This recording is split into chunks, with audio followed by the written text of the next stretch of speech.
Hey guys, welcome back to Let's Play From Beyond Prologue. Okay, so, after getting jump scared by the ghost again, let's see, can I, like, do anything to this? I'm going to assume not. You feel around the door, but fail to find any handle. Anything else beyond? Nope. No obvious way to open them. Nothing else. Okay, now I'm going to imagine... Okay, yeah, so this loops back around here. Oh. Adjacent to the main road, a large open front building stands between two intersections. Substantial wooden arcades hold up the second-story wattle and daub living quarters. These are new words for me. I don't know what the hell they mean. A barrel hangs on a rusted chain above the wide entrance. I don't need it. This door is undamaged. Stairs lead upward. Two empty wooden stands sit under the arcades. Anything else? Nope. Now we can go in. I guess... Oh, this go back? This goes back. See, I would think it would be this way to go back, not this way. It's... Anyways. More blood. You know what? All these places suck. You climb the burnt, ooze-smeared stairs. The central hall is a scorched disaster. Furniture is flipped and demolished. The back door is charred and collapsing. Boards groan and split every time you near the entryway. Which means we're gonna fall to our death somewhere. Alright. A dented cooking cauldron lays tipped over on its side, resting before a fallen cabinet. Old bloodstains trail from the fireplace to a fallen cabinet where it is pooled. Oh, well... Small dowry chest sits next to the broken window. Okay, we'll try opening that. Fireplace stonework is damaged. It seems as if something large slammed into it. Again, large things like getting slammed into.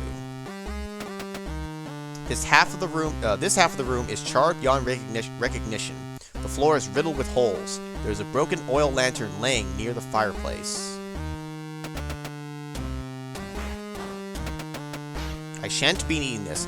It's not just like, I don't need this. I shan't be needing this. Oh, I'm so proper and posh.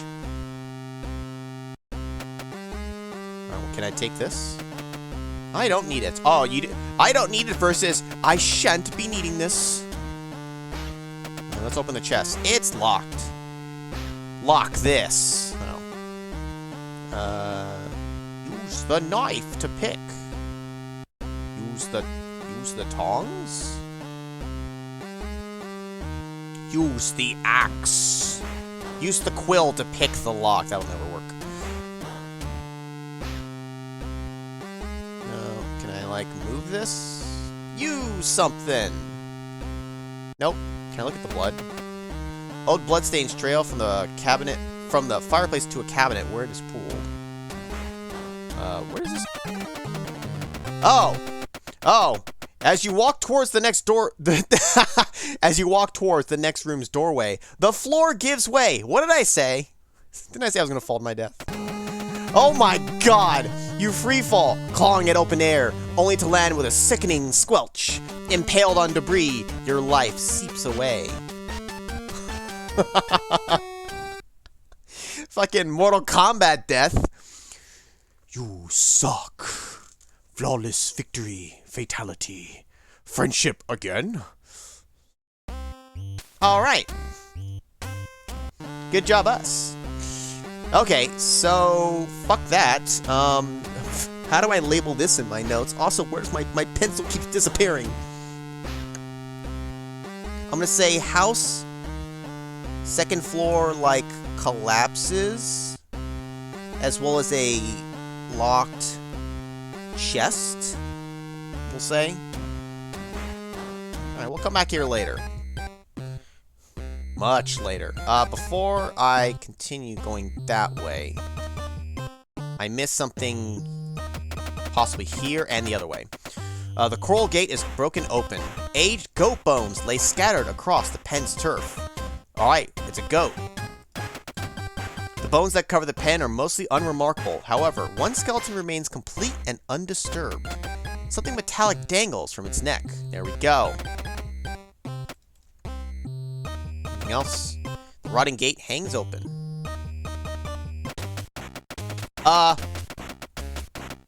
The amulet lays in your hand. It feels incredibly warm. Your hair stands on end. You slip it in your coat pocket for safekeeping. Stop. Okay, you didn't make me jump so much there, but motherfucker, I'm gonna lower the sound on that for you guys just a little bit, because while it's not the loudest thing in the world, that's louder than that shit needs to be, man. Ah, you have uncovered an item that will shift your paradigm. While this will enable you to explore the hidden aspects of this world and others, this new insight comes with a risk. As you can see, the creatures can also see. Oh, as you can see, the creatures can also see you. Just as in your everyday world, these creatures come in all forms and temperaments. Beware, there are predators. Thanks, bruh. Never before have I stumbled upon a tableau so perfectly morbid and whimsical. I have found the most intriguing pendant. The emblem is like nothing I've encountered in any medieval Christian nor pagan cults throughout all my studies. It may be a small regional sect. Hopefully it will be elucidated with further study of the village. I shall see. Worthless bones lay scattered throughout the pen.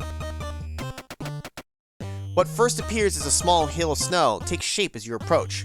Wattle and daub walls built upon a foundation of stacked rock are held together with fine iron pegging. The small cottage has held up well over the years, despite half of it being buried in snow. Alright, nice, a dead end. This is a huge village. The closed door is made of wood, reinforced with iron straps. Nothing else, huh? The lead light windows are opaque with frost. Oh, you can just actually open the door. I was expecting I'd have to, like, break it open or something, but, okay. We can just go in. I expected to see blood. I'm not gonna lie. I expected to see blood in here. Every other building has blood in there. Breaking through the crunchy snow, you start working the heavy, long unused door open. With a scrape of wood and clanking of iron, you make it inside the dry and dusty cottage. It is a work table covered with a variety of bowls, plates, and contraptions. I don't need it. It's a work table covered with the same crap I just read. A counter with a series of small iron cages is located in the back of the cottage. Let's take a look at this first. A dome-topped still sits on the work table. A collecting channel leads from the dome into a spout, which empties into a receiver. Next to the distillation burner is a series of tubes and glass vessels. The labware is stained with long evaporated residues from ancient distillation processes. Next to the, same thing.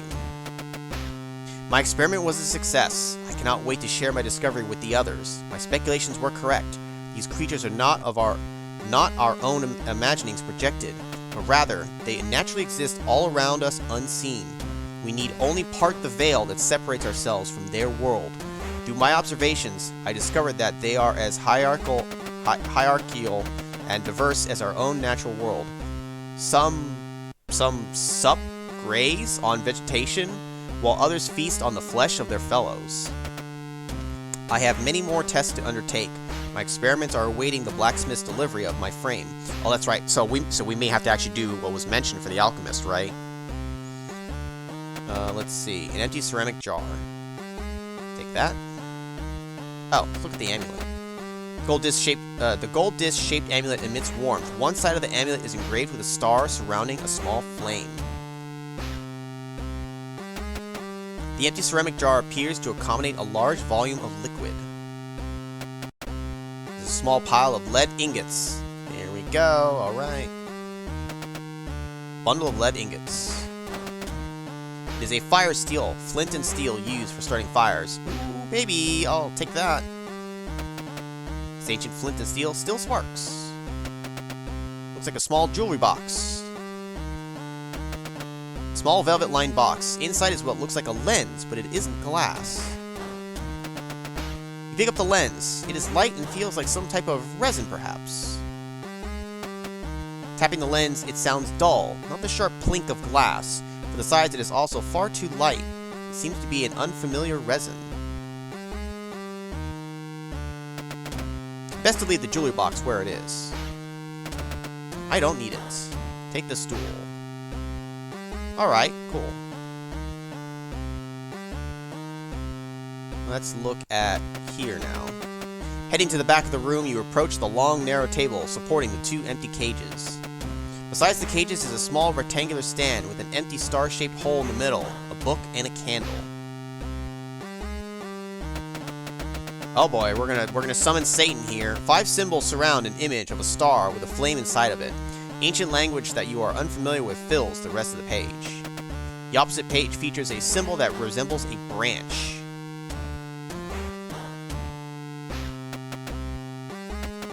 Okay. Is a candle on a candlestick. At the moment, I have no use for this. Oh, a third one. A third way to say I don't need this crap. A little pewter stand has a small star-shaped mounting hole in the middle. You see a shiny object sitting in the center of the cage. 2 iron cages are equipped with small pin locks, easily opened from the outside.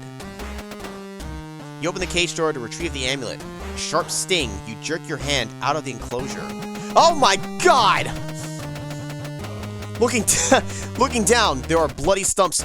Oh, there are bloody stumps where your fingers were. Screaming, you stumble back. Your consciousness fragments from the pain of something gnawing through your face. What the fuck?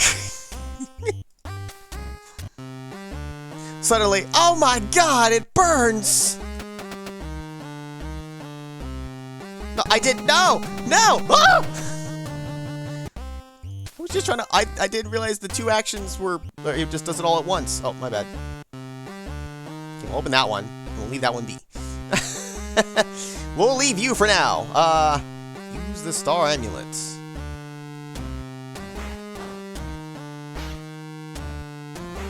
Nope. Flint. Fire steel. After a few strikes with the flint and steel, you manage to light the candle.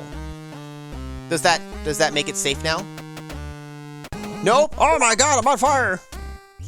Friend of Death. Experience death 9 times. Oh, fantastic.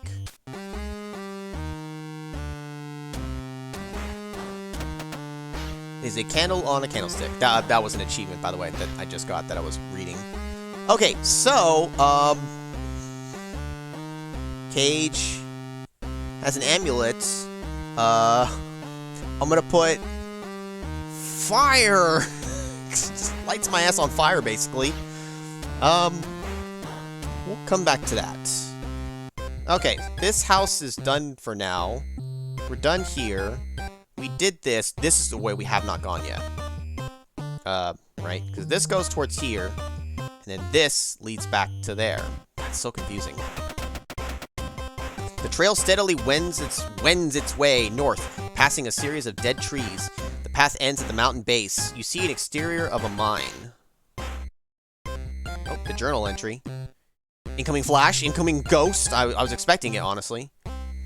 Let's see. Just when I thought that I was inured to surprise, I have come across an archaeological wonder, a working medieval mine. It appears as if the miners just set down their tools for a break and can come back at any moment. Having written that I just suffered quite an acute shudder. I dare not think on souls out of time, coming back to pay a visit. I have had quite enough experience of that sort. That was the cue for you to pop your guy up right now. Like, oh, by the way, I'm here. The brakes on the mining cart are engaged. Upon further inspection, you see that the cart is mounted on guiding rails, and the lever brake is missing. Okay, I'm gonna write down cart missing. What, a brake lever? I need to do that, I'm sure. The rickety remains of a small flume. The mine entrance has collapsed. It is covered with snow and debris. A dilapidated shed. The roof has caved in, and the structure is filled to the top with snow. Let's try Alright, open! Use! Nothing in the shed? No? We have nothing that resembles a lever. Have we gotten anything that'll let us get to the... Nope, probably not. Okay. That's a dead end there. Dead end all the way. Okay, this is the last one to the right. Let's just check this last one here. Hopefully the last one. You slog your way through the snow towards the barn. The doors are wedged open. Wind whips through the spacious gateway. Whistles sound through the many holes where the planks and shingles have long since given up their perches on the walls and the roof. The logs are frozen to the ground and look far too heavy to carry. They won't budge. Peering into the barn, you see a collection of barrels, farming equipment, drays, bones, and a small office. The doors are wedged open with heavy logs. Hello? Anyone there? No answer.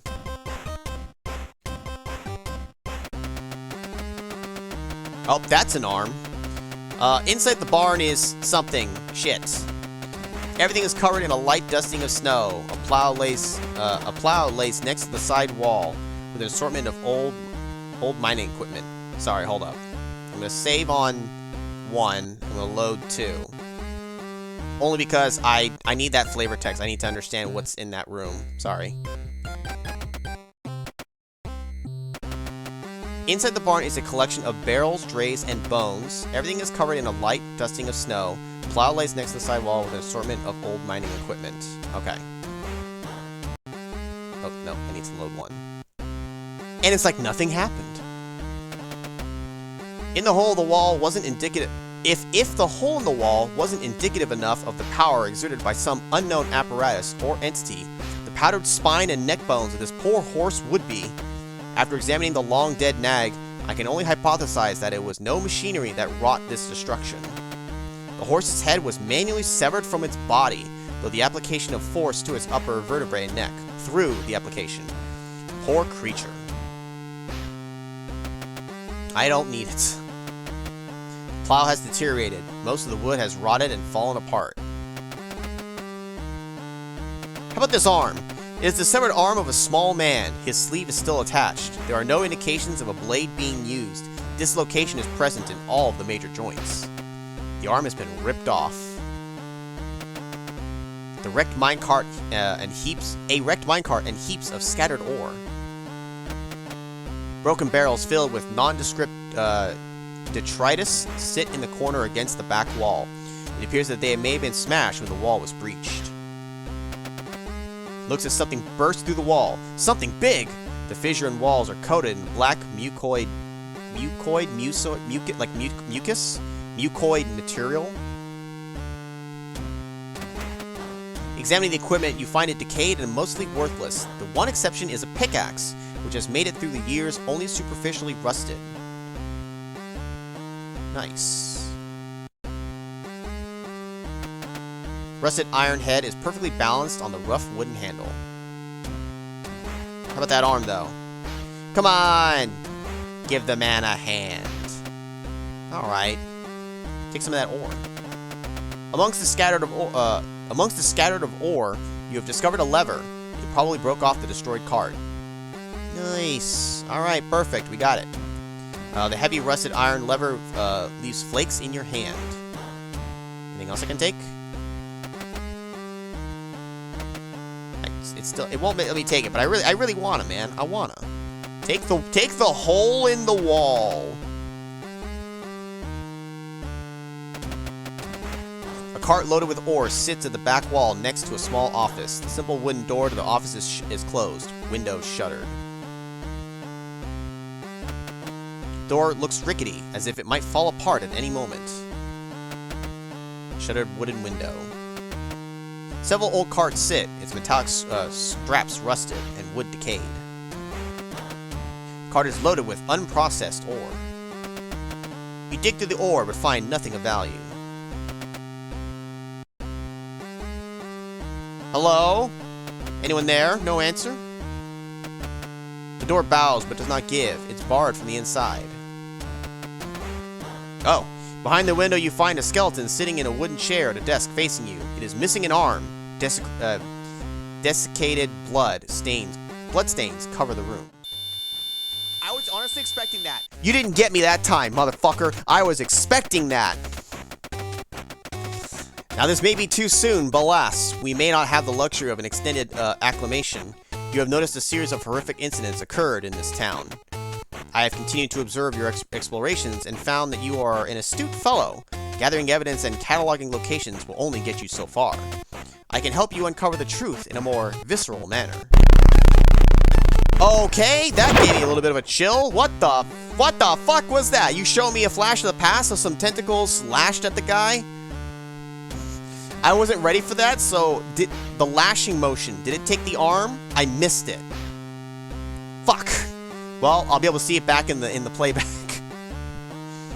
Can I do that like at any time? Can the guy just like, show me that again real quick. A place of horrors. All sites in this village are worthy of study. Yes, of course, but I may entrust the study of this particular site to a colleague. An awful event occurred here. I would prefer to not return. Oh, and I would prefer not to. God, I can't read this. And I would prefer to not return. Though it is rich in artifacts of daily life and would normally be an archaeological delight, I suspect it shall abide in my nightmares for a while yet. I bore witness to something I cannot explain with the science I know. It was ethereal. It was fantastic. Show it to me again. Hey, buddy. How you doing? No answer. You see a blood-stained letter beside a key ring on the table in front of the skeleton. You can't quite reach them. Bullshit, I say. Pickaxe that. Use the axe. Probably the tongs. Even with the tongs, the note is out of reach. You must find a way into the room to obtain the note. Are you serious?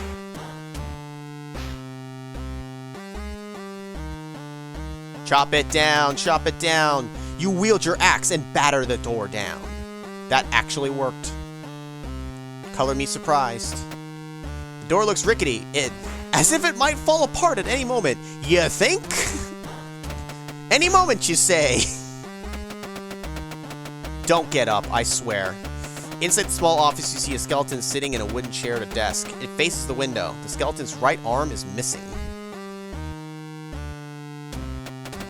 There's a leather belt cinched just above the empty socket whence the arm was ripped. The bloodstained letter appears to be an inventory of the month's harvest. It descends into desperate scribbling. Moving the page into the light, you can decipher more of the ink despite the bloodstains. Bright purple light creeping. John ran to fetch the priest. Symbols not working. The beast. Barn's wall. All the silver in the world can't save me. A keyring with 3 keys sits on the table. Don't jump scare me. Don't do it. Old bloodstains coat the walls. I hate being in this room. I'm gonna get out. Okay, so we found a key ring, which, what did we come across that was locked? There was the chest. Maybe it works for one of those? I don't know. Anyways, it seems like we've explored at least most of the village here. I don't think I missed any real paths. Now comes the part where I might start to get stuck a little bit, where I have to start figuring out what it is I need to do. We do have some new inventory items, things we can maybe use at the forge. I still don't know if we can get that apple. I don't know how to get that amulet in that locked cage, but anyways, we'll go ahead and save this one here. So in the next video, we'll try to figure out what we can do in the village now that we've explored most of it. So I'll see you then.